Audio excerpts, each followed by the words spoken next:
And welcome back to episode of the Clear Jets podcast, where it was Ben Blessington and Michael Nania. Well, Michael, what a day. Obviously, if you're listening to this, you already know the news, but Zach Wilson benched in favor of Mike White. A lot to talk about in this podcast. I think we're just going to focus the entire time on this whole quarterback controversy, if that's what you want to call it.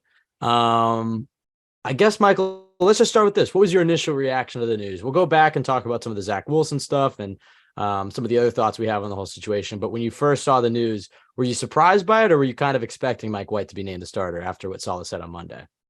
Well, I think to be completely honest, I was a little surprised, just in the sense that, ultimately this is only 20 games in for a number 2 pick that they selected last year. So I did think he was going to get the one last chance against the Bears at home with the short leash.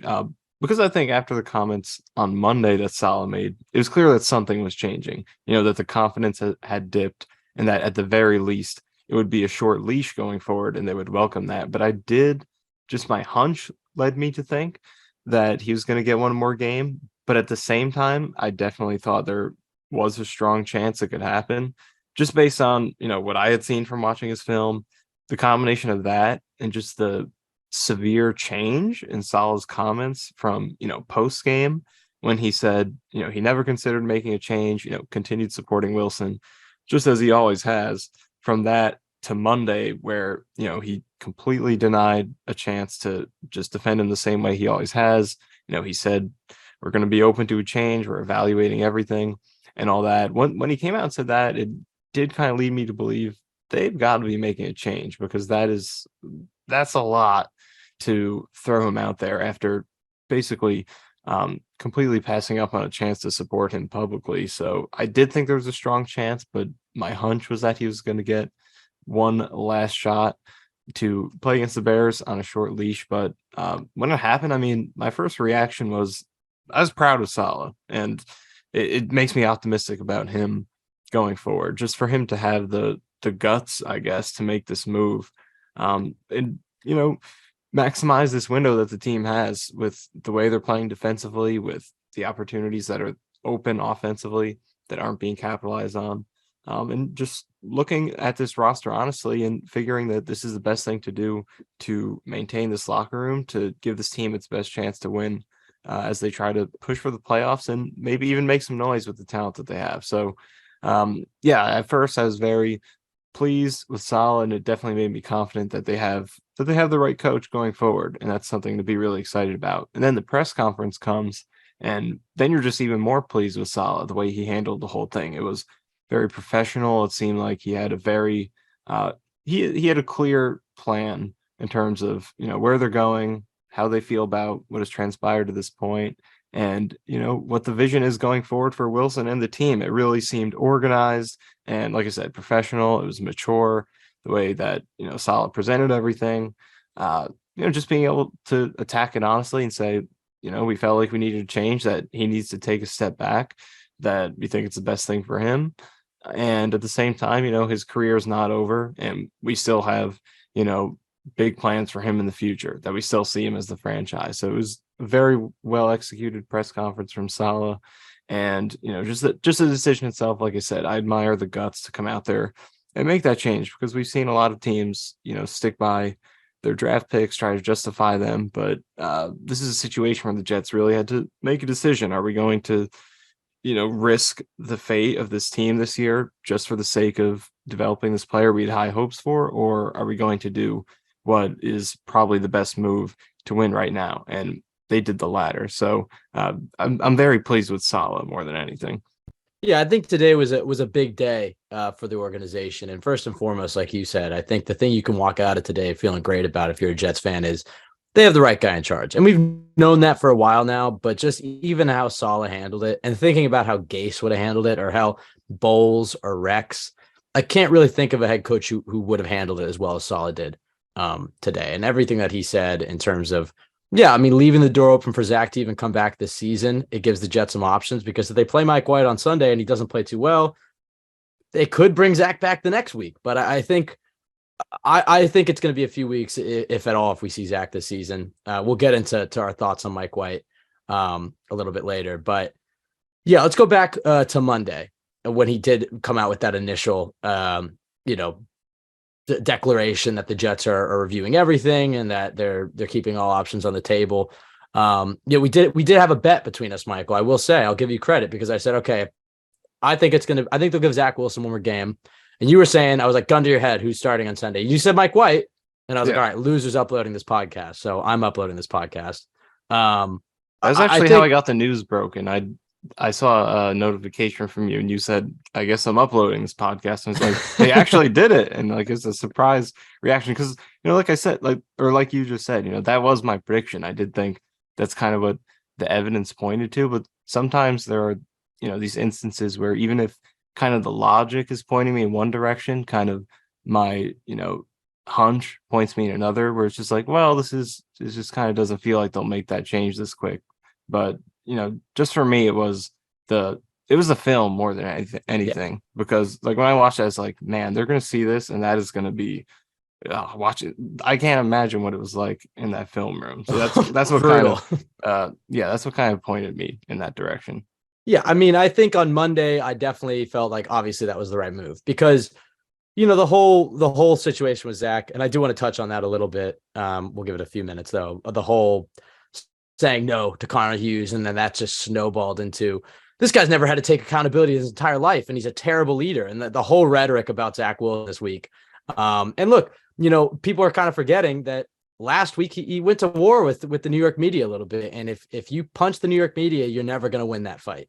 And he said nobody outside of this building knows what they're talking about. And then sure enough, when he's playing like shit on Sunday, all those tweets from the beat writers, well, I'm not in the building, but he certainly is not playing too well.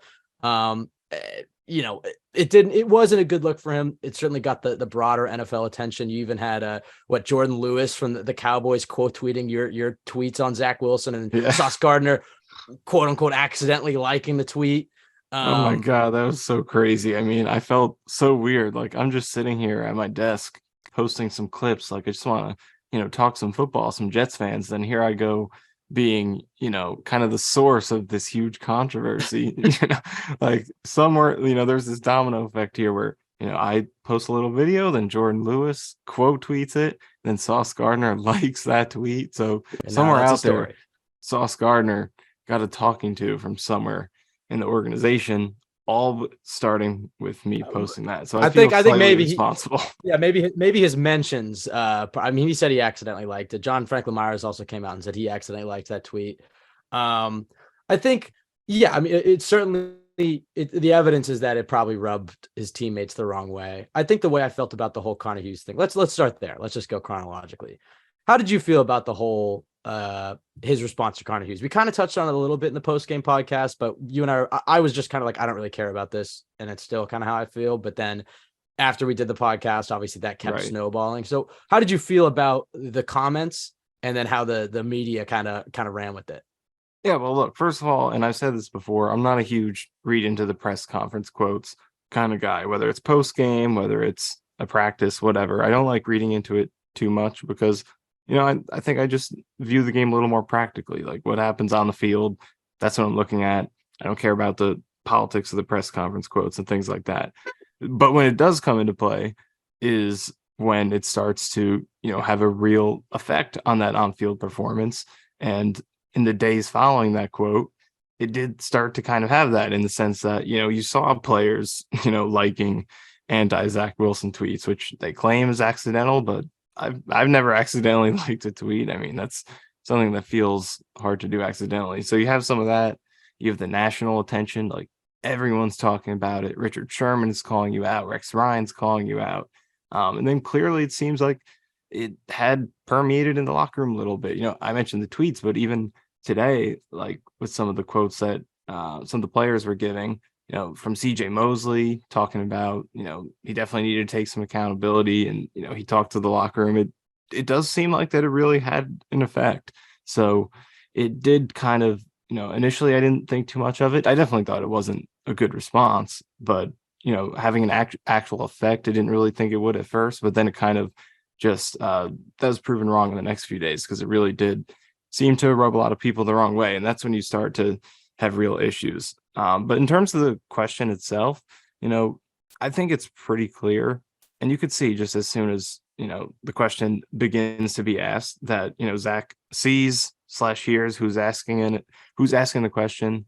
And as soon as it starts being asked, he's like, all right, this is going to be something trying to get a response out of me. I'm going to deflect this. You can just see it in his body language as it starts to be asked. But then the question does get asked, and it's really not the worst question. I feel like if he doesn't ask it, someone else is going to ask some variation of that question.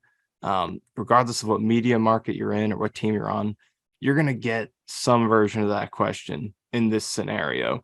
So it really was an opportunity to just, it was kind of a softball question. It's not a difficult one. It's not really designed to, get that much of a headline response, because it should have been simple to answer. But I think he kind of let the emotions of the moment kind of lead him in the wrong direction there. But you could see there's definitely, some sort of animosity in terms of, he was specifically being the guy who asked that question. But definitely it's one that I think he would like to have back. But I think for me, when I started to think about, and like I said, I really think the film more than anything is what led to this. But do you think that that specific answer and the backlash from that contributed to this decision at all? Would he be starting this Bears game if he had a perfect post-game press conference? I don't really think it mattered too much. I mean, maybe. I think what matters more, and we kind of said, is how his teammates actually felt. And there were some rumblings and some reports that he rubbed people the wrong way afterwards. But I agree with the whole post-game situation was so dumb, because it's exactly, look, I'm not Zach Wilson, so I'm not going to claim to know what he's actually feeling, but it seems pretty obvious he doesn't really care for Connor Hughes that much. And it's the last question of a 10-minute presser, and they take that one snippet where he just goes, to me, it just kind of seemed like, yeah, no. And then they ran with that as Zach Wilson doesn't know how to take accountability, and he's not a good leader. And it's just, the whole situation to me was a little ridiculous. I understand. He should have definitely just said, I played like shit. And he should have just owned it like Josh Allen did. But the fact that his answer to me wasn't, I don't know, indicative of him as a leader. I mean, it's possible he's been a bad leader. I just don't feel like that one quote is enough evidence to say that for certain, like we've seen on social media this week. I think there's a lot of people out there that have this narrative of Zach in their head as being an entitled rich kid, and sure, he looks like the bad guy in a Disney movie. And I think that one quote gave him all the ammo they needed to run with that. But I just feel like it's not like we haven't seen examples of Zach being a leader. What about Zach Wilson's tour across America this summer, or flying all his teammates out to Idaho for that passing camp, or how he supported Elijah Moore after his trade request, or, him saying to the huddle in the fourth quarter against Pittsburgh, let's go score an effing touchdown. I'm not saying that those are grand examples of leadership, but it's not like we haven't seen him lead this team, or we haven't seen his teammates praise him as a player or as a person.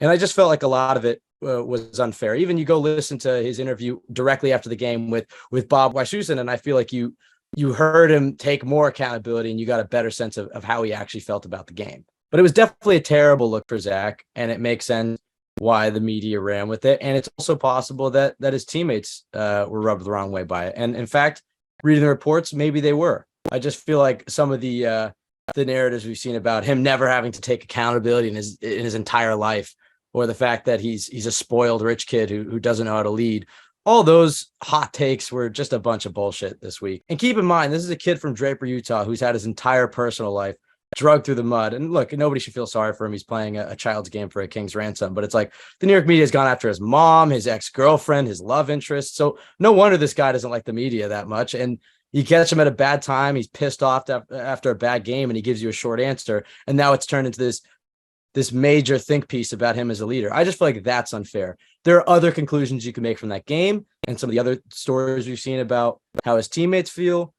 But I feel like the whole press conference thing was overblown. And like you said, I'm much more interested to see how he actually played. And when you go back and watch that film, it is pretty brutal. And the number one thing that I took away from it, because, we made all the jokes about the wind excuse on Monday's pod, and the whole, why is Mac Jones still able to complete 22 passes or whatever it was, and still looking competent in the same conditions. And it's clear it's his mechanics. And they basically said as much, that he has some physical things he has to work with. And it's true. He's throwing entirely with his arm. And the near pick to McCourty, I think, is the best example. If you watch it from the end zone view, and I know you tweeted it out, you could see when he releases the ball, just watch the goalpost flag. He releases it, and then the goalpost flag goes, flying up in the air. And so clearly that affects his pass. But if he's driving with his legs, if his feet aren't pointed in a different direction, and he's not throwing off his back foot and shorting that release, that ball's not going to get carried with the wind.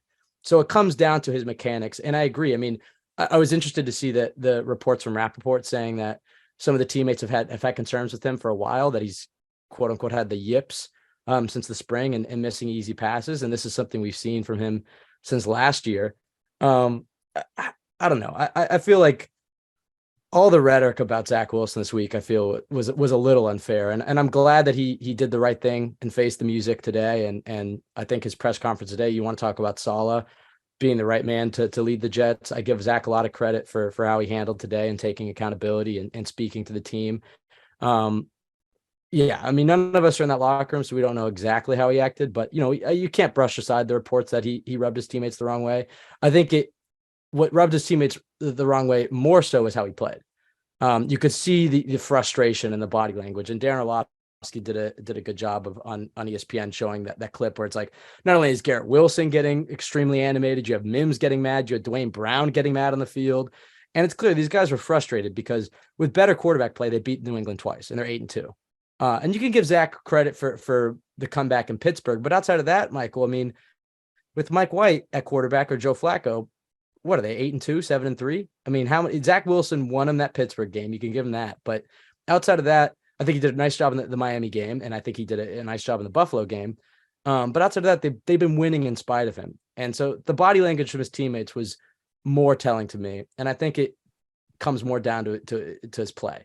Because it's also like, I tweeted that this morning where it was like the same thing, where I was just saying that the rhetoric on him was a little ridiculous to run with him not wanting to give Connor Hughes a quote, which ironically it snowballed into a way bigger story if he had just said, I played like shit, I let my teammates down. Yes, I let the defense down, which he obviously should have done.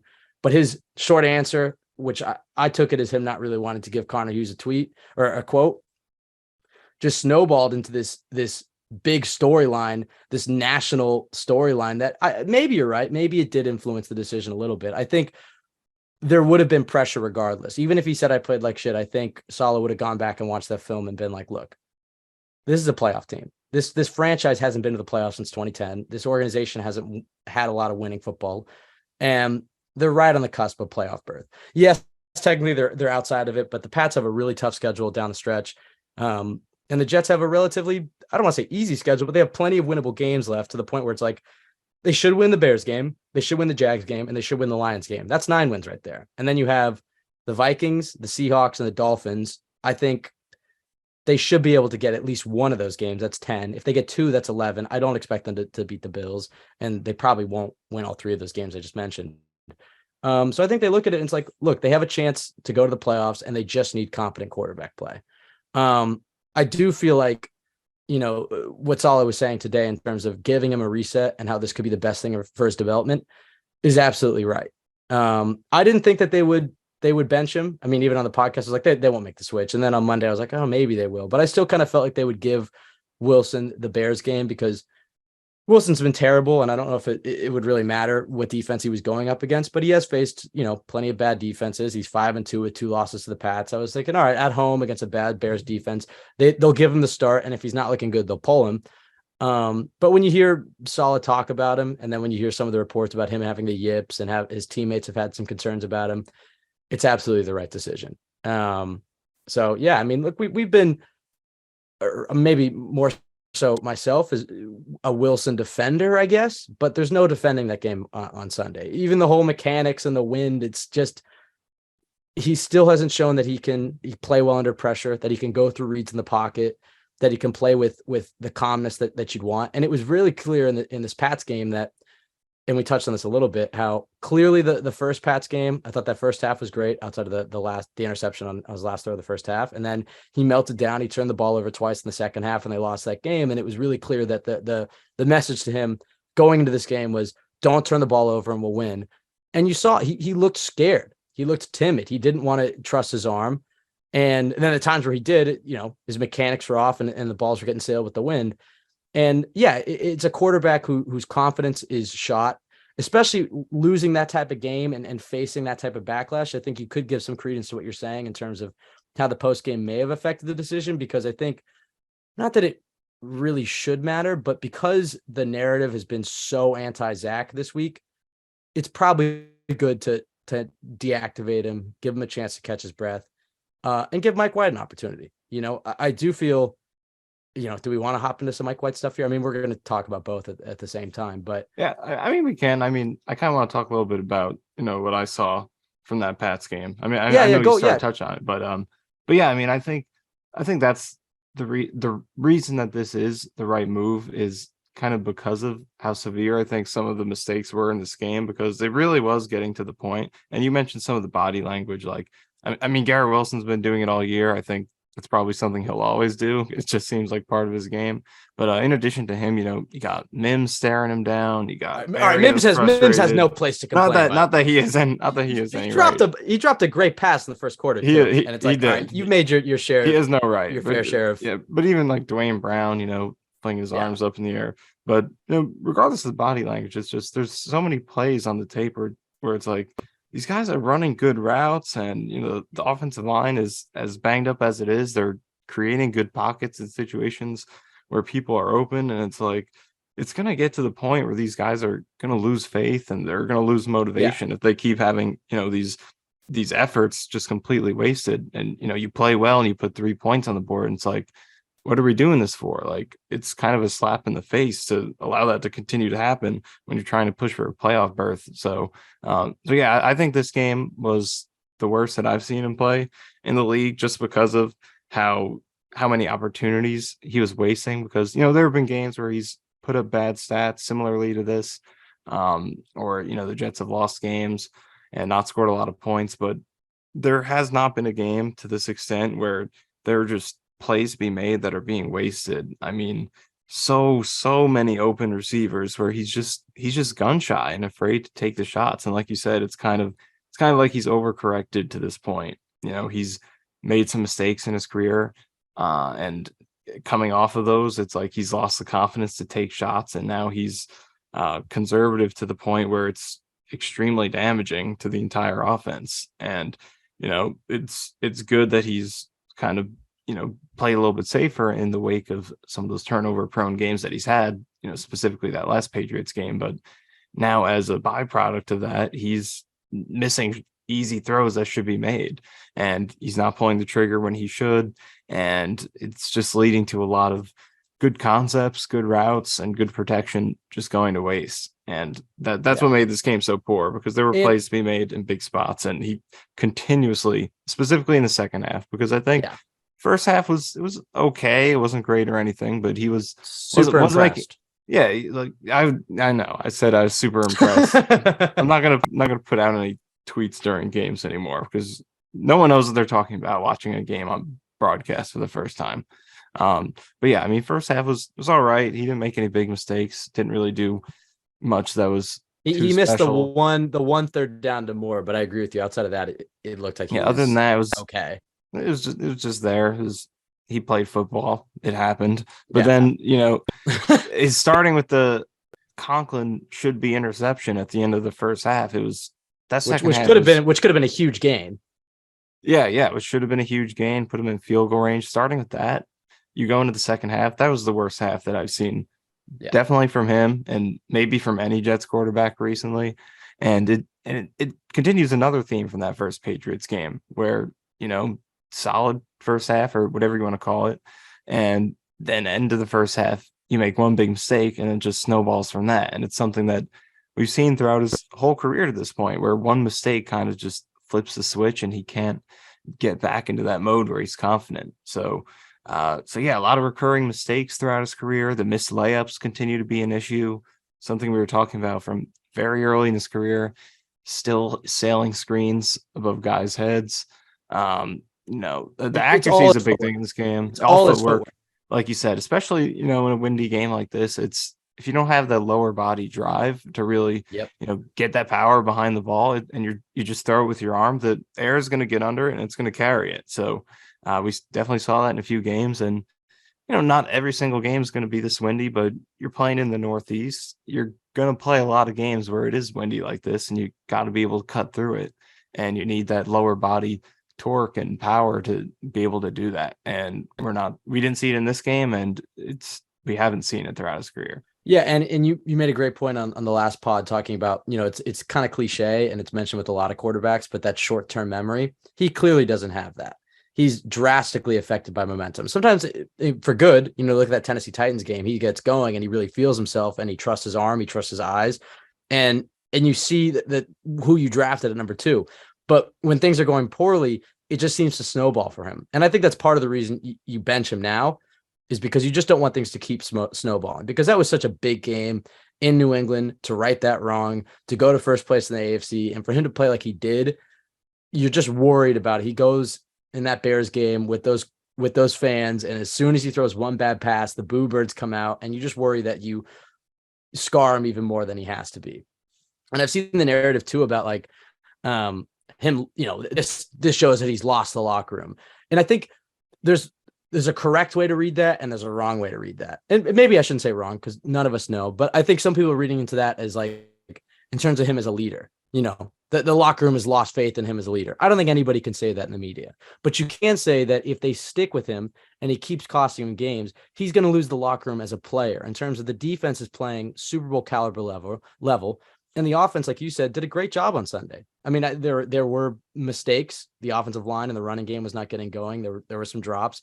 I think there were things LaFleur could have done better. I think Kurt Warner did a great job. If anybody haven't seen it, should go watch his film review on Zach's performance, because he does point out some things that LaFleur could have done better. But what are you supposed to do when your quarterback can hit, simple layups? And so I think, yeah, he may have lost the locker room in terms of his play and the confidence that they have in him. And if they just had somewhat competent quarterback play, they win both those games. And that's the most frustrating part. I did want to, we were talking about this a little bit this morning, and I wanted to get your thoughts on this in terms of how the Jets have developed Zach and how that, Zach deserves all the criticism here. But I also think, and I raised this point and people didn't really like it, that look, like LaFleur is the guy who's in charge of his development, and LaFleur took blame for this today, that he hasn't done a good enough job. And I think he does deserve some blame, I guess, in terms of how they've developed Zach, because let's be honest, does he look much better than he did when he came in? No. In fact, his first game as a pro, in terms of his game against Carolina, he looked as good as maybe we've seen him. I know he's had the Bucks game and he's had the Titans game, and this year he's had the Bills game and that Pittsburgh, he's had good game. Well, but the quarterback you saw week 1, his first ever start, compared to the quarterback you just saw, obviously much worse performance, but there's not really much growth there. How much do you think he has that game against the Panthers, and then he has his first game against the Patriots, and he shits the bed? He misses a few passes, he throws some interceptions, they blow that game. And then the rhetoric for Zach turned into, he just has to play boring football. He has to do the simple stuff. Don't try to play outside the system of the offense. Don't turn the ball over. But how much of who Zach Wilson is as a quarterback, or who Zach Wilson is as a young quarterback, how much of that is in his DNA, that he's a gunslinger, he's a playmaker? This is who he was at BYU. He trusted his arm. Sometimes he threw some interceptions. I know he took care of the football his last year at BYU, but he's a playmaker. And sometimes when playmakers come into the league, they have to eat some bullets, and the coaching of play boring football, don't turn the ball over, play in the within the system of the offense. Do you think that affected his growth at all? When they put those training wheels on him, do you think that made him more of a timid quarterback? Because go back and watch that Panthers game, and yeah, he turned the ball over. He had some missed throws, but he played with confidence. He played with the moxie that we saw at BYU, and clearly this Sunday he's lost all of that. Yeah, I mean, I think there's some credence to it because, ultimately you didn't draft this player at all to be a safe quarterback. He was drafted for the explosive traits. I mean, he was an amazing deep passer, a tremendous athlete who could do stuff outside the pocket. And those are the things you wanted to see. And it does seem like it's kind of, gradually, you mentioned the Panthers game and compare that to where we are now. It feels like we've gradually climbed down from that game to, being very far from the type of quarterback I think you thought you were getting. And I think it's a good idea. And you look at the way he finished that rookie season when he had that improved second half. It wasn't because he was making a bunch of big plays. It was because he was more stable and relatively safer with the ball. So I think it was a good idea to kind of dial it back and try to simplify it, allow him to, do the simple stuff right first before you build it up and try to expand things. So I think there's some credence to it, but at the same time, I think, they tried their best to react to what was happening. And, Right. especially, you compare pre-injury rookie year versus post-injury, because you go into that pre-injury, uh, through that, road New England game where he got hurt. And up to that point, the whole story was he's being too aggressive. He's holding the ball too long. He never checks it down. He's always attacking deep, doing too much outside the pocket.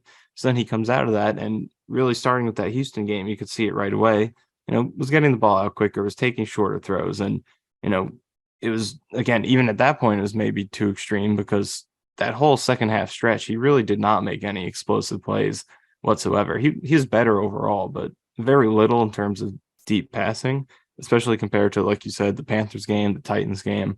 That was pretty much out the window. But overall, he did play better because I think he was safer with the ball. He was more stable, efficient, and that was something to build off of coming to this year. But now he's, kind of in this funk where it's like when he tries to play aggressive, he's too reckless and doesn't have the confidence to be able to make those plays. And then when he tries to play safe, he's being too gun shy. So he's really caught in this weird headspace right now where no style is really working for him. And that's why I think benching him is the right move, because he just needs to, clear his head and get back to a space where he can just go out there and play reactive football to where he's able to be aggressive if he needs to be aggressive, be safe if he needs to be safe, because he, you go back to his college tape. Were there flaws? Yes. Was his footwork perfect? No, we knew it needed to be worked on, but he wasn't throwing screens over guys' heads and he wasn't bypassing wide open post routes for touchdowns. Right now, he's just all in his head, and it's those simple mistakes that are leading him to be this incompetent. And I think he just needs to clear his head a little bit. Yeah, it was the right move to say, look, you have to walk before you can run. And it's just that line for him. Like when he played the Bills and he goes up against a team who plays a lot of too high looks, who's trying to take away the deep stuff and the explosives and was giving Zach the underneath stuff, that quick game passing was working. It's funny to think that was literally a game ago, and we were all talking about, look at all the growth that Zach Wilson's taken. But then when the Pats take away all that quick game stuff, that underneath those check downs, those quick game, he wasn't able to adjust to then say, okay, I have to go and try these one-on-ones. I have to go and throw the ball downfield. It's just walking that line for him. And yeah, he's clearly not ready. He's more of a project than I think anybody really thought he would be coming out of BYU.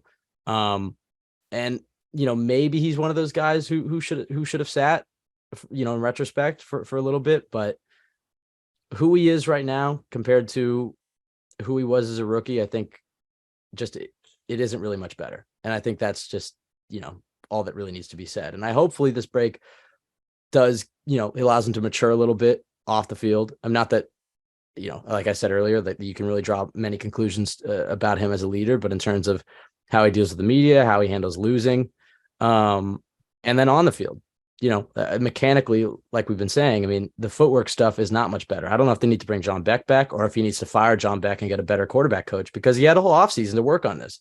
It's a lot of the same stuff that we were talking about. And you really just saw it all devolve in this Pats game. I'm sure we're going to keep talking about Zach Wilson, but I do want to throw some Mike White in here.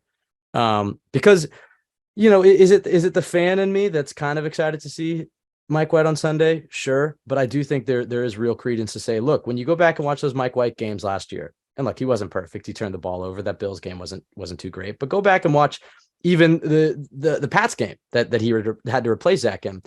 Was moving the football. Then you obviously that Bengals game. And I think the things when you watch Mike White versus Zach Wilson, sure, is Mike White going to give you the same ceiling to this offense that Zach Wilson will? No. But is Mike White probably more capable at this point from what we've seen, and we'll find out on Sunday, to to run the type of offense that they're trying to run, to play good defense and to control the football and to move the chains and just get the ball in the hands of your playmakers and don't make too many mistakes? Maybe, because you go back and watch that Bengals game. What do you see from Mike White?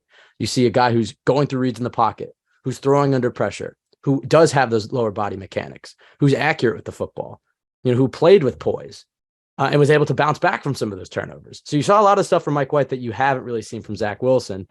And that gives me some optimism. And I think there really was a reason why they bumped Mike White up to QB2 a few weeks ago instead of Joe Flacco. That I think also makes me a little bit more optimistic. The fact that, look, we don't get to see these guys in practice after training camp. And some of the reports was, Zach Wilson was still having the yips in practice, which doesn't surprise you if you watch these games. But I think you can maybe read into the fact that, okay, if they bump Mike White up to QB2, and that's not like Flacco balled out when he was the starter here, but he's still a respected veteran quarterback and the guy that you brought in thinking he would be the backup for this year. I think it maybe gives some credence to, hey, Mike White's looking pretty good in practice. He's moving the ball. He's getting to the right read and he's delivering it accurately. And, if Zach were to go down, or if in this case, benching him, that White might be the better option. He gives you a little bit more mobility than Flacco. He's younger, so you can, maybe develop him into something. Are you excited to see Mike White on Sunday, or do you think that, are you not that optimistic into what he can bring this offense?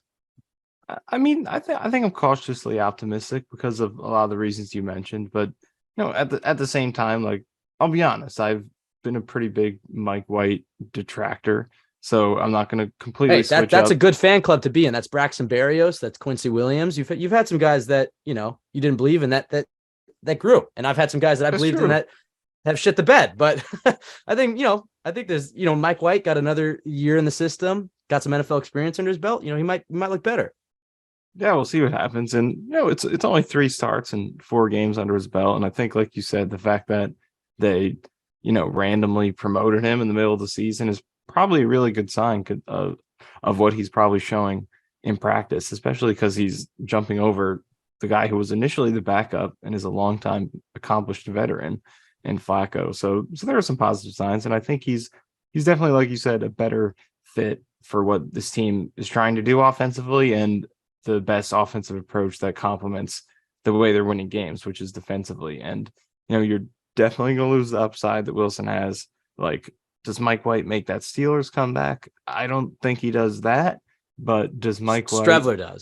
Strevler does, because he could do anything. He would. Yeah, they should start right Mike now. White for 3 quarters and then bring Strevler in the 4th, like the preseason. Yeah, that would actually be they should just go with a baseball mentality. Just Mike White's your starting pitcher and Strevler's your closer. I think that would exactly. Work. But yeah, exactly.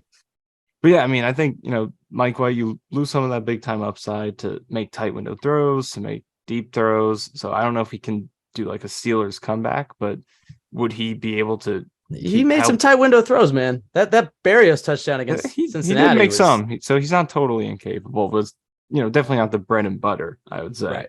Right. But does he keep the Jets stable enough in the last 2 Patriots games to win those? Absolutely. Can he do the same thing that Wilson did in that Buffalo game? I think he can do that. He's not making some of those arm angle screen passes and stuff, but maybe he hit some of the the out routes that Wilson missed in that game. But overall, I think we could have executed that. But bottom line, he can get the ball out quick. He's very good at hitting the easy throws. He really doesn't miss layups. I think that's one thing that's going to be an upgrade. You look at his passing last year on screens, dump offs, all that stuff.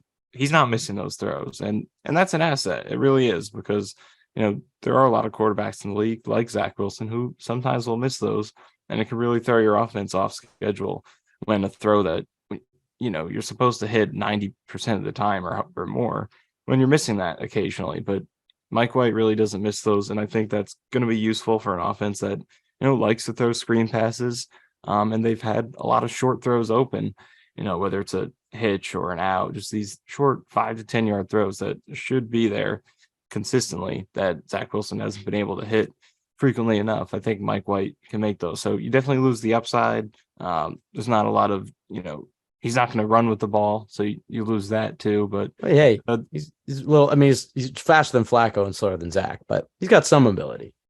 I mean, he is, but we definitely have to see it first. He can run those boots, Yeah, He can do that. Yeah, I'm just saying more from like a scrambling perspective Right, because I right. don't think he did it once last year. So Yeah, and he's not going to break the same amount of sacks that Zach is. he's definitely not going to do that. But he also does, I will say, avoid sacks just by virtue of his getting the ball out quickly because he And really and was his not pocket movement.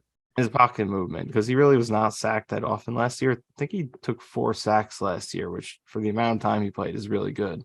So just being able to get the ball out quickly in the pocket movement, he'll avoid sacks in that way. So yeah, overall, I think he's a good complement to what they want to do, which is just quick passing, safe football ahead of the chains, and he's capable of doing that. The big question is the turnovers because we're saying all these things about how safe he is, but he did throw 8 interceptions in basically 3 games Some of last those are year. tipped, Some of them were tipped. and the Bills game skews it. And the half of them were in the Bills game. Great defense. They were trailing. It was only his third start and all that, but those were some pretty bad picks in that game. So, and also a couple of them were in the Patriots game when they were down by like 30. So he's probably forcing it a little bit. So there are some justifications for those picks, but at the end of the day, 8 interceptions is a lot in the short amount of time that he played. So got to clean up the interceptions if you're going to be a game manager. That's for sure.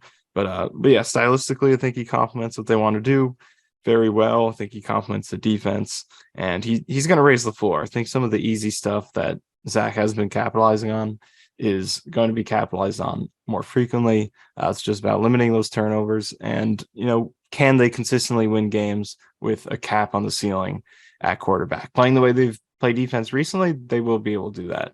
If as long as White can limit the turnovers, but we'll see what happens because they do have some big time offenses coming up on the schedule. So will they consistently be able to win with 17 to 20 points per game? That would have been enough against the Pats the last 2 times, but will it be enough against the Vikings, the Bills, the Dolphins, even the Seahawks? That we'll see. But overall, I think there's a lot to like in terms of the fit. But at the same time, it is a guy who was entered the season as your third string quarterback and was essentially outplayed by Chris Streveler in the preseason. Let's not forget that. So, Good point. I mean, we all wanted Streveler as the QB3 over him. But, then on the flip side to that, you have what we just mentioned about the practice in season. There's definitely something to be said for him being promoted in the middle of the year. Definitely means he was showing something for them to do that. It doesn't happen randomly. It was earned somehow. So there is that. So there's a lot going in both directions. This is not guaranteed to be an enormous upgrade. He could be just as bad, but I do think the floor is higher. That's the way I would look at it.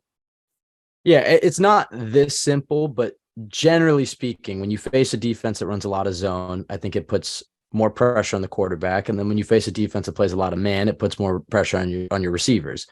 Or even a team that just plays underneath. And I think his first two his first 2 starts against the Bengals and the Colts. And by the way, he was balling out in that Colts game before he gets injured. Who's the Bears head coach? Matt Eberflus, who was the defense coordinator for the Colts last year. Matt Eberflus. So right. He gets a little rematch with the team that he was playing well against. I think you saw him play really well against those 2 zone defenses who play a lot of too high. And then when he played those Bills teams who also play a lot of zone, but they play a little different style, and they try to take away that underneath look, those underneath looks from Mike White. And look at who he's playing with in that Bills game. It's not like he wasn't playing with Darnold's weapons. He still had some guys out there, but I think an improved team around him and a better defense, and like I said, another year in the system and some NFL experience. I expect to see some growth from Mike White, even though he's 27. Is he 27? Yeah. So I expect to see a better looking Mike White. But like you said, I mean, the ceiling of the offense isn't as high, but the floor is certainly much higher. I do have faith in Mike White to be able to move the ball. And also, if the Jets are able to pass it all, and able to move the football through the air, I think that opens up the run game, because that was the big thing against New England, is they were just loading the box, bringing their safeties down. They were saying, this guy can't throw past 15 yards today. Let's just take away all the underneath, all the quick stuff that he's doing against They were Buffalo. spying on him too in the second half. They were spying on him. And then you even saw looks where they were bringing the safeties deep into the box, where it's like there are plenty of deep opportunities over the top of those safeties, but he didn't either he wasn't seeing them, or he didn't have the confidence in his arm in the wind to hit him. And I think with Mike White, that really is the big thing that stood out to me, was just him going through his reads and not looking like he had happy feet. I mean, he didn't have the same level of panic in his body language in either of those Bengals or Colts games, because it's not like he didn't face pressure in those games. It was just he handled the pressure much differently than Zach. He didn't take his eyes off downfield and try to evade defenders and run around behind the line of scrimmage. He was stepping up into the pocket and trying to hit the open man on every play and just trying to take what the defense gives you. I think that's what Mike White does well, at least in the limited action we saw from him last year. Is he did a nice job of just taking what the defense gave him. And I think you're facing a bad Bears team, a bad Bears defense, especially. And I'm pretty optimistic in how he's going to play the Sunday. I mean, I know I'm the optimist on this podcast, but I feel pretty confident on how are you feeling in terms of your confidence level in Mike? I know you said cautiously optimistic, but I don't want to get maybe some predictions here. I mean, in terms of what you're expecting, in terms of a stat line from Mike White. I mean, we can do predictions. How much do you think they'll let him air it out? I think he's going to play good in this game. I agree with you. I think this is going to be a really good feel-good game. I think they'll get a nice lopsided win, and they're going to put up some yardage offensively, and that's mostly just because the matchup. This is a bad Bears defense. They've been allowing a lot of big numbers recently, so I think there's a good shot that they could put up. I mean, you look at a couple weeks ago, they played similar kind of dink and dunk game manager quarterback in Jared Goff, and he went on the road into Chicago and they put up 31 points. So yeah, I think and one of those was a pick six, but it was still a good offensive game from Detroit. And the Dolphins, again, different kind of team, but similar scheme and everything. They were able to get 35 on them. The Cowboys put 49 on them recently. So I think even Atlanta last week had 27 on them. So this is not a good defense. I think Mike White's going to be able to play his game against this Bears defense. I think they'll have a good run pass balance. They'll be able to run the ball better against this Bears team. And like you said, I think having more of a pass threat, even if it's just anything, will be able to open up some room on the ground and be able to make that more respectable, because the run game was bad in the two New England games. And it is definitely partially because of bad blocking. Running backs weren't great. They weren't breaking tackles, but it doesn't help when the quarterback is, when the defense is so unafraid of the quarterback that all the defenders are able to, play with a run first mentality and not worry about getting punished for doing that, because Zach Wilson was not punishing them for doing that. And there were so many instances where like the middle safety, where the Patriots basically didn't even have a safety in the deep middle. They're going cover zero. They would just be squatting, playing the middle of the field, and he wouldn't take the post to Garrett Wilson, wouldn't take the post to Denzel Mims. So the quarterback is not going to punish you for playing aggressive and cheating up. You're just going to do that all game and stop the run, and you're going to be successful. But I think Mike White is going to demand more respect, not in the sense that he's going to challenge them deep, because I don't think he's going to do that much, but he's going to get the ball out quick, and he's going to make you think that he's going to make you respect the possibility of those quick passes to the outside. So that should help the run game. So yeah, I think I'll have a good game. Let's say he has 2 touchdowns, 250 yards, 65% completions, something like that. I think it'll be a nice solid performance. Let's give him one pick. Let's give him one. One pick, one little give me. You know who's most excited about Mike White starting? Elijah Wilson? Okay. Elijah Moore. Okay. Who, by the way, I saw you moved him into your starting lineup in the JetX Fantasy League. Was that by coincidence? No, you did that today?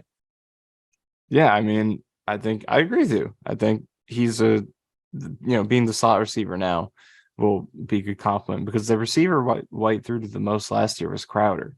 And then another guy, in addition to that, Michael Carter, I think, could see a little bit of a rejuvenation, because he's basically receiver number 1 in the Mike White games last year.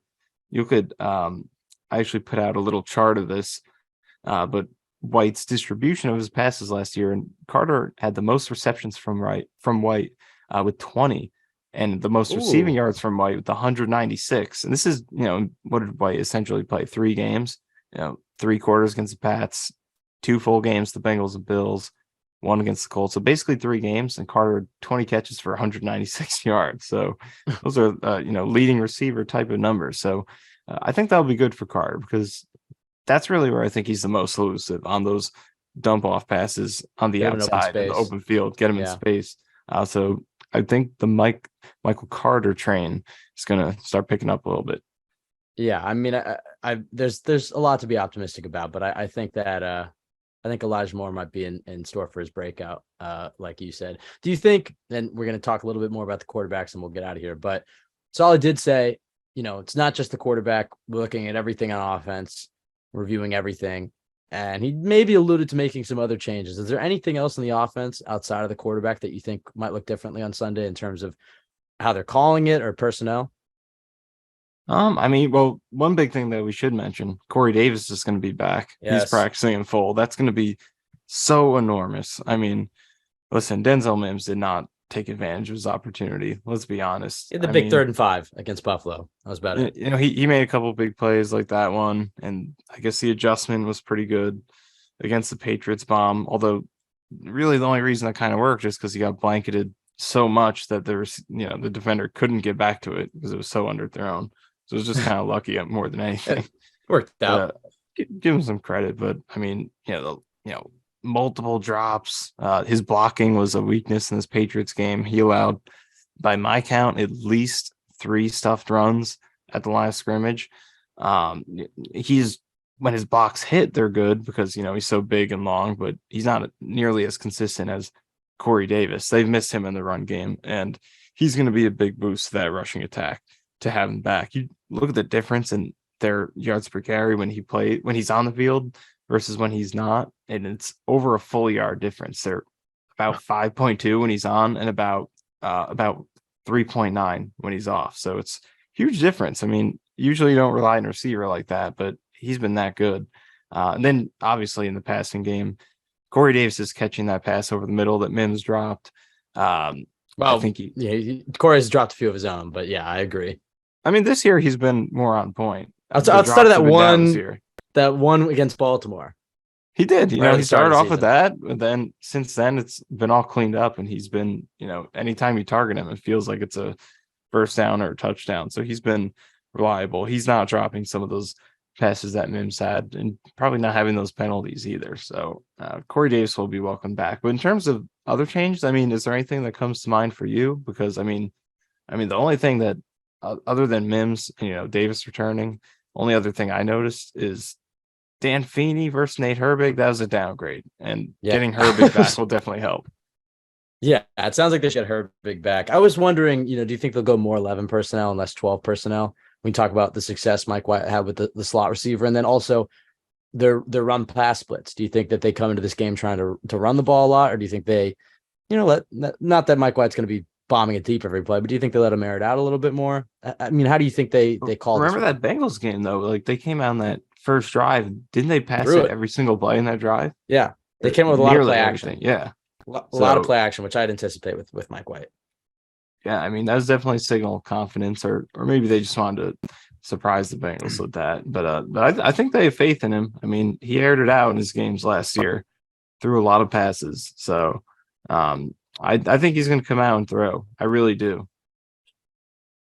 Yeah, I mean, I think your stat line prediction was pretty on the money. I think he'll lead a few touchdown drives, and I agree. I think this is going to be a fairly lopsided win for the Jets. I mean, the Bears do have Justin Fields, who probably bad time to remind everybody because I've capped so hard for Zach Wilson, but we were on Team Fields for a little bit there, and then it turned pretty obvious that they were going Zach. But I think we've capped too hard for Zach to go back to that. And also, I think with the whole Fields versus Wilson rhetoric, Fields is obviously playing at a much higher level, but I think that Wilson was the guy they were going to take all along. When you just look at what they were looking for and who Justin Fields was as a prospect and who Zach Wilson was as a prospect and the system they were installing, everybody's going to have the revisionist history. And we say this as both of us were Team Fields. Fields was not on the table for them. Maybe they could have gone with Lance, but they would have had to completely redo their offense for a guy like Justin Fields. So if Zach Wilson doesn't pan out, which not looking great at the moment, there will always be that, assuming Justin Fields keeps ascending like he has been the last few weeks, there will always be, they should have taken Justin Fields. But if you go back to 2 years ago, didn't really ever seem like he was on the table, which maybe they should have been more open to that. but it did seem like Wilson kind of checked all the boxes that they were looking for. In terms of like, you know, they even said that they might have considered Wilson if they had the number one pick, which maybe was just lip service, but I don't know. It's always, then you go back to 2020 and you think about those two wins at the end of the year, and maybe they would have ended up with Trevor Lawrence, who it's not like he's necessarily balling out, but he's not on the bench right now. So I don't know. Those I are mean, topics. Fields, like we liked Fields. Like I was very, I kind of went back and forth a lot between those two guys, but it definitely, from a fit perspective, was always Wilson. And Right. like it never seemed like they're going to go with Fields because it just didn't seem like the best scheme fit. And as you said, you could put some criticism on the Jets for maybe not being more open to, altering things for Fields. But at the same time, there has to be a balance there. Like you should do some altering to fit talent, but I don't think anyone could argue that Fields was an arguably better prospect than Wilson. It was at best a toss up. So when it's that close, you want to go with the guy who just fits you better. It'd be different it would be different if there was some superstar prospect that you're passing up on just because of scheme fit. But when it's close, you want to lean towards what's more seamless. Right. And it's also like Fields is playing well, but a lot of his production is coming on the ground, which is great.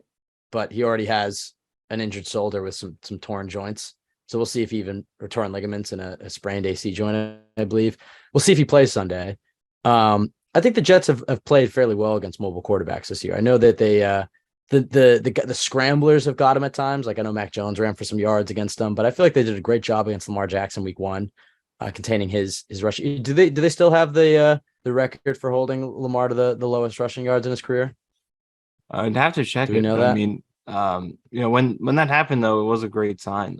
I know they struggled in the Browns game after that, but like you remember that when that Ravens game happened, we were like, this defense is pretty legit, and it took some games for that to kind of manifest itself. But when they held Jackson to that low rushing total and just that whole Ravens offense to their limited performance on the ground, when we were so afraid of that, it was like this could be something, and it's really turned out to be. But you're right, they've limited the quarterback running pretty good. Really, all they've given up is like you said, some of those Mac Jones scrambles. But I feel like that's just a byproduct of it's going to happen sometimes because it's almost like it's such a non-threat to where you don't account for it, so it becomes so easy for them to do it. So you just have to limit it sometimes. But those are obviously great against Jackson.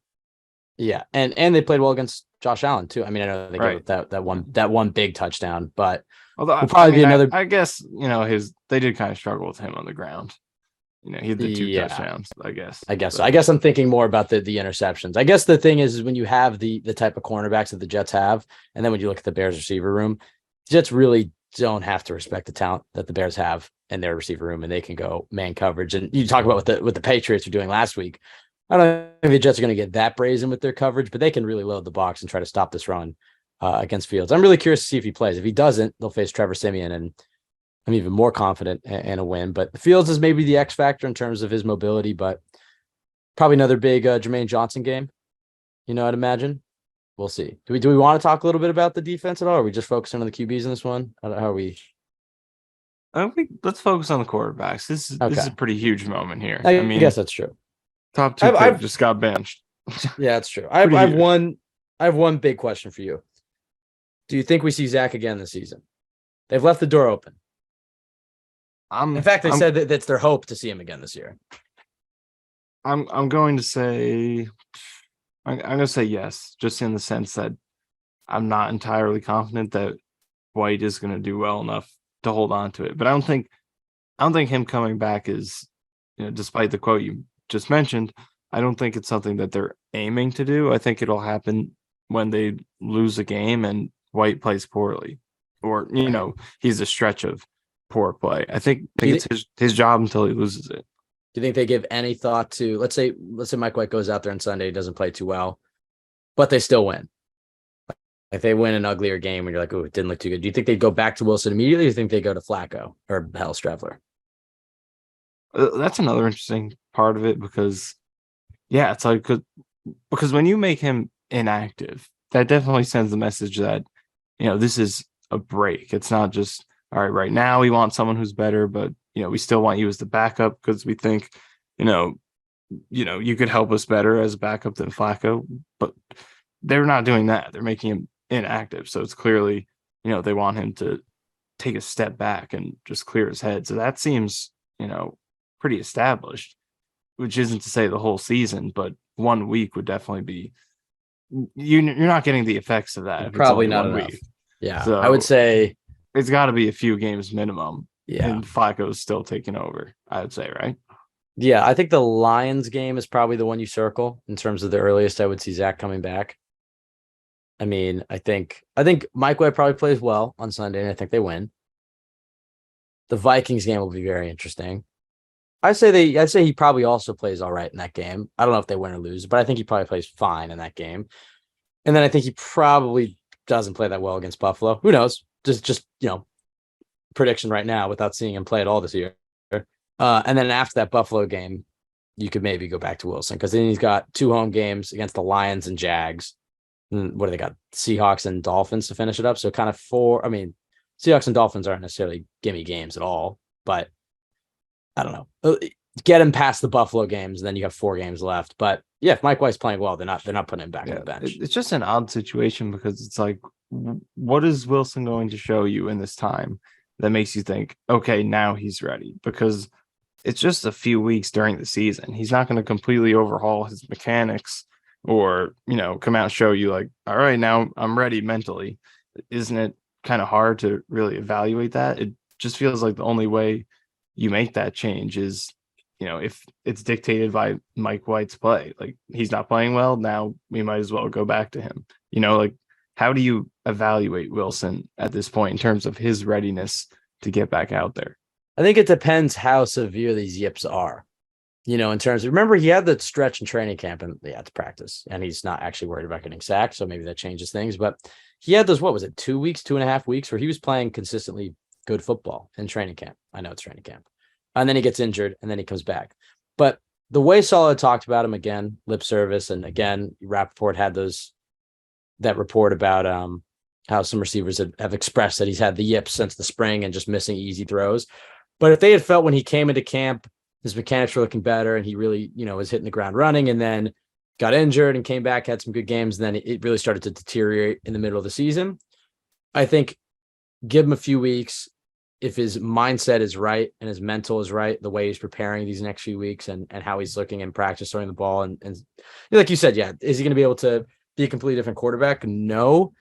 But I think there's a chance that mechanically and from a mindset perspective that you can have some confidence that he can go out there and look better after this little break. But yeah, I mean, I think what they did is they kind of just left the door open in terms of,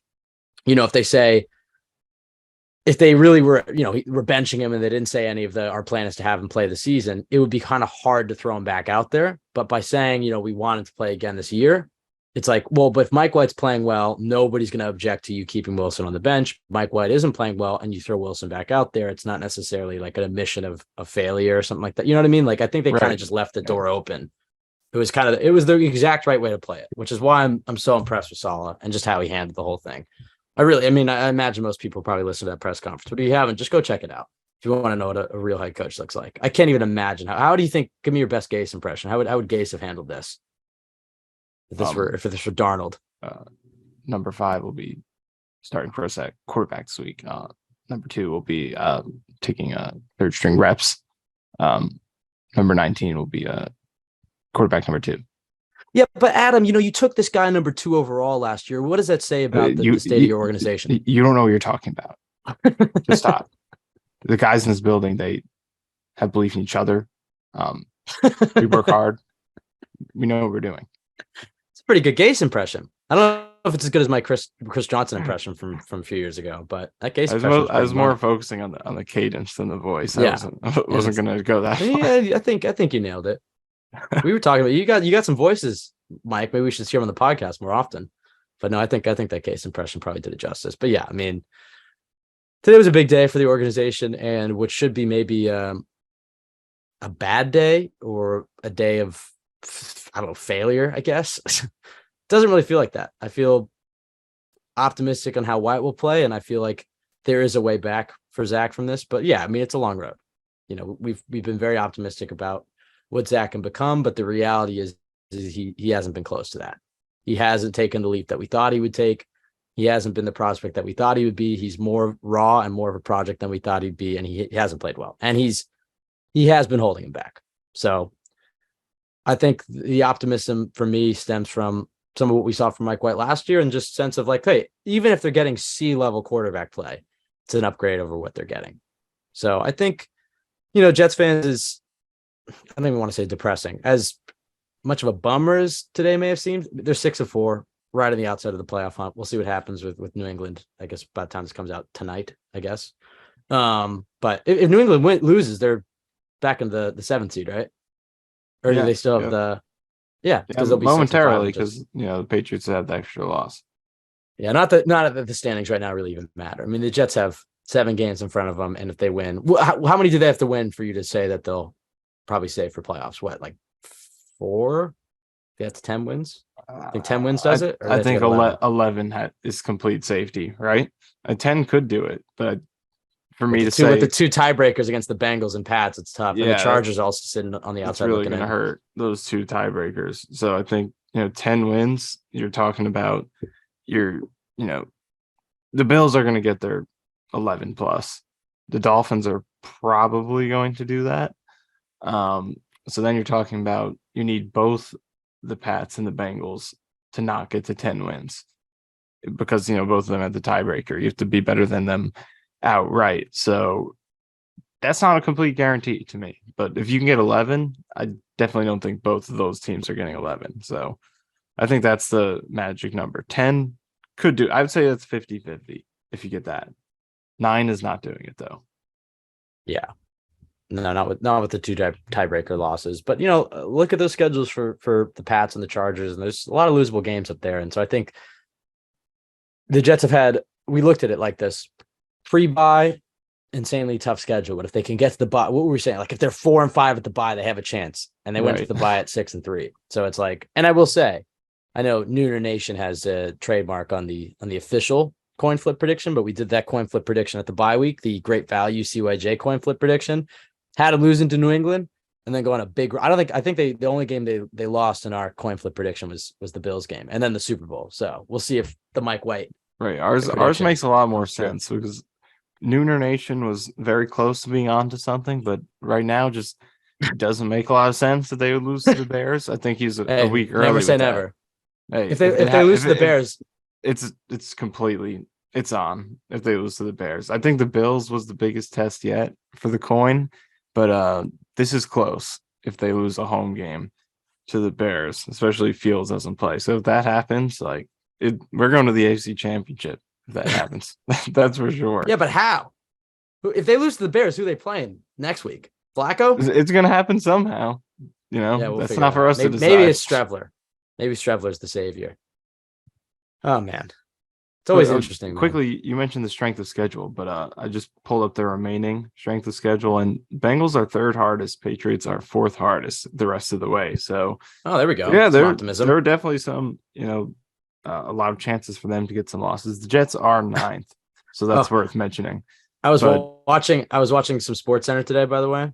Yeah. And I don't know her name, but there's some anchor, and she was like, "Jets are kind of still in the playoff hunt." I was like, "What? Kind of? They're 6-4. They're the 8th seed. Spot. What do you mean, kind of?" Right. They've got some work to do to change the narrative, especially this seemingly was such a lull Jets moment. But the way that they handled it today, especially Saleh and even Zach, I think he deserves some credit. I think it just shows you that they have the right people in charge, and you have to be kind of, at the very least, optimistic in terms of the future. We'll see. We don't even want to get into quarterback options in terms of 2023. A lot happens of, if Mike White starts to play well, starts to ball out, who knows? If the Zach Wilson comes back and he looks like a new quarterback, who knows? So it's a topic for what, hopefully a February podcast. Hopefully they have some playoff games to talk about on this pod, and then we'll talk about some quarterback stuff. But is there anything else we want to touch on the subject? I mean, man, it's always interesting. It's funny that this has been such a magical season, and they're 6-4, and this is the best year that we've watched them since we've had the pod and since 2015. And in some ways, it's been better than 2015 because it's been young, homegrown, drafted guys. So maybe you can go back to 2010, and then here we are, benching the number 2 overall pick a game after he had one of his best games. I don't know, man. And even weirder is like it almost feels like a good day. Like it's crazy. I mean, it's Yeah. not a good day. I don't know It's why. Does it feel definitely like that? not. Is that But just no, I our mean, defense mechanism?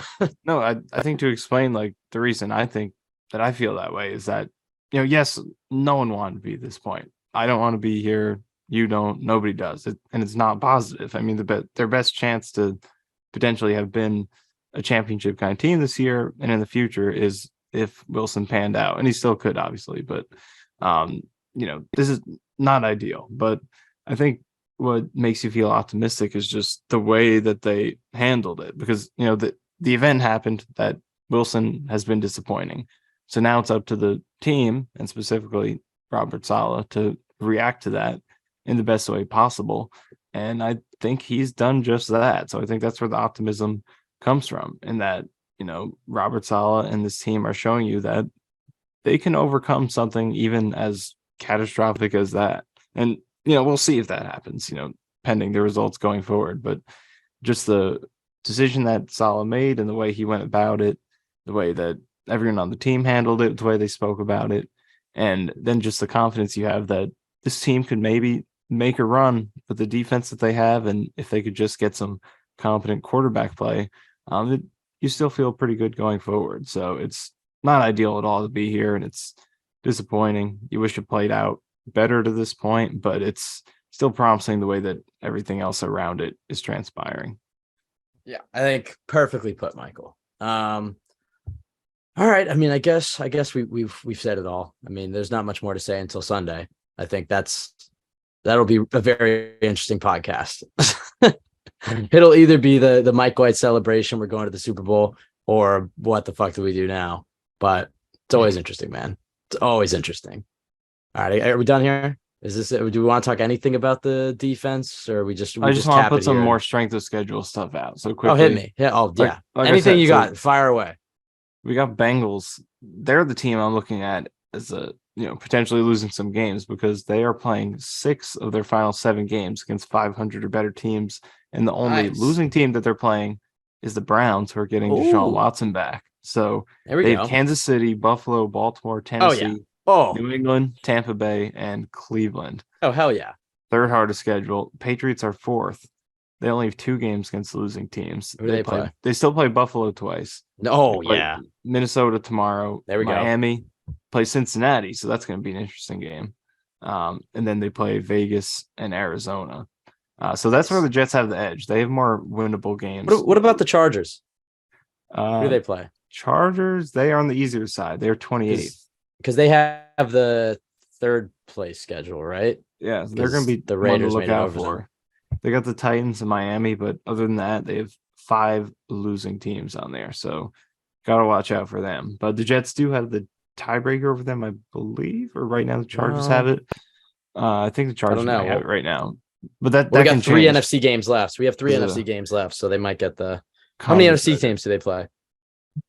Let's see. They got the Cardinals and the Rams. So it depends on what the conference record is. They got 2 right now. So got to look out for the Chargers. But the Jets, the compared to Cincinnati and New England, it's the winnable games. It's a difference. I mean, they have 3 games against 3 wins or less teams, which is the same as New England and Cincinnati, or more than Cincinnati and New England combined. So that's where the Jets are going to make their money down the stretch here. They got to sweep those 3 home games. Have to. Yeah, absolutely. And it all starts Sunday. Big game. The black uniforms are back. I guess the white on black is over. I mean, do you think they go green for the Lions game finally? This is officially the uniform part of the podcast, so you can tune out now. I think they're gonna do it. I think losing in white on black kind of ended. I don't think that was planned. I think it just kind of became a meme of sorts. Well, they'll wear it again on the road. They rolled it, but at home, bring out the green for the Lions game. I think green and white is coming out for the Lions game. That'll be a good color matchup against the Lions. I think there we go. Lions have some great uniforms, man. All right. Great colors. Yeah. All right. You can follow us at TYJ Pod on Twitter, Michael _Nania, myself, Ben W. Blessington. No one's listening to this. I just talked about the Lions colors. Yeah. Yeah, they missed all the plugs. They're not going to know where to find us, Michael. Go to jetsxfactor.com for the best place to go for Jets content. Subscribe to the Jets X Factor YouTube. Rate, review, subscribe on iTunes. Sell the pod a lot. I think that's it. Michael, last thoughts? Top 5 color schemes in the league. Oh, Jesus Christ. All right. Something on the quarterbacks. Parting wisdom. I will say, I thought Damian Woody had an interesting thread and a smart thread about when he got benched in Detroit for a few games, and then it led him to switching positions, and that's what led him to signing with the Jets. And basically saying, like, if getting benched breaks you as a player, you probably weren't going to be anything to begin with. And I think the way Zach spoke today, I'm sure it was a lot of PR training, so who knows how he actually feels, but it was a good step, a good sign, and a good step in the right direction in terms of him bouncing back from this. But we'll see. I mean, right now the focus is on Mike White, so we can cool it with the Zach talk for a little bit here. Now we're all aboard the Mike White train. I'm ready for the Mike White Super Bowl run. He's spunky, you know. Yeah. I think he's funny. I like his celebration. It seems like the team likes him. We'll see. Also, I just like saying Mike White, like my wife. I just like the Mike White chants. They're just fun. You know, like Mike White. Mike White. Mike White. Yeah. He just has like a random Madden franchise simmed 20 years from now name, which is hilarious. But we'll see. He's got some personality. Do you think they bring back? Do you think they bring out some of the trick plays that LaFleur ran against Cincinnati? Well, it's a shame they got rid of McDermott now, because now you wish. Oh my God, we almost ended without talking about McDermott. The celebration pod. This is basically a CYJ victory pod. Watch him go to New England and be their starting tackle for the next decade, and we just have to eat crow on that one. I think surprising they didn't. Yeah, it's pretty surprising they didn't claim him before the Pats. Yeah. No, I think what happened is definitely Belichick hired him as like a sort of saboteur for the Jets. Yeah, like he's just paid him to ruin the Jets for a few years, and then he was done with his tenure. His contract in that role was up, so they now he's going to live up to all his potential. Now he's just collecting his earnings, and he's going to show his real talent as the Patriots tackle of the future. God. I can't even imagine. I really hope we get McDermott starting in the game, just so we get to watch Bryce Huff. Well, it'll be next year. Maybe I want to see McDermott divisional round. Oh, that's true. Hopefully, we get another shot at the Pats. But that would be great. That would be the most poetic thing. Imagine, yeah, because it'll suck to not. I mean, this season, if they go to the playoffs this season, will be great regardless. But those 2 losses are gonna kill me. I can't. That punt return, man. I went back and watched it. It's just pain. I didn't even really register it when I was because I said, I turned off the TV already, so I didn't even watch it live. I just can't even imagine. Your reaction wasn't. You didn't even. You record yourself. You were just silent. What did you say again during it? You said I was just like, guys, you know, like, what are we doing, guys? Like, seriously, guys. I was just silent. And then I was like, oh, they deserve to lose. It's kind of funny how similar that was to the Giants Eagles Meadowland Miracle or whatever. Just punted out of bounds against your divisional rival. Nope. I don't know why Tyler Conklin was out there. That's what I'm trying to figure out, because he has not played. Because Yabo was hurt. Hurt. Yeah, you're right. And I think that's exactly why, because was Ruckert out there? He was out there. He wasn't really involved in the play, though. But Conklin has not played punt much this year, but then he started in the Bills game because I think Yeboah left in that one. And then he played in this game, and he was one of the frontline guys on that return. So should have been called back, but whatever. I don't really care about the punt return. Honestly, it felt like they deserved to lose it. But we'll see. All right, we'll turn a new page. Mike White time, baby. Mike White. I'm excited. All right, I guess we'll be back on Sunday night or Monday talking about the Mike White victory pod after he throws for 400 yards and 4 TDs. All right, let's get out of here, baby. Yeah. I'm excited. I think I'm going to go. I was contemplating going, but now I feel like I have to be there for Mike White's season debut, so I can be a part of the Mike White chants. If he really gets cooking and those chants are just loud and you can hear him from the TV, it's going to be pretty magical. So I'm excited. It's going to be fun. I think this is going to be a fun Sunday. I'm excited. All right. Thank you for listening, everybody. Have a great week. Enjoy your Thanksgiving. Happy Thanksgiving. Go Jets.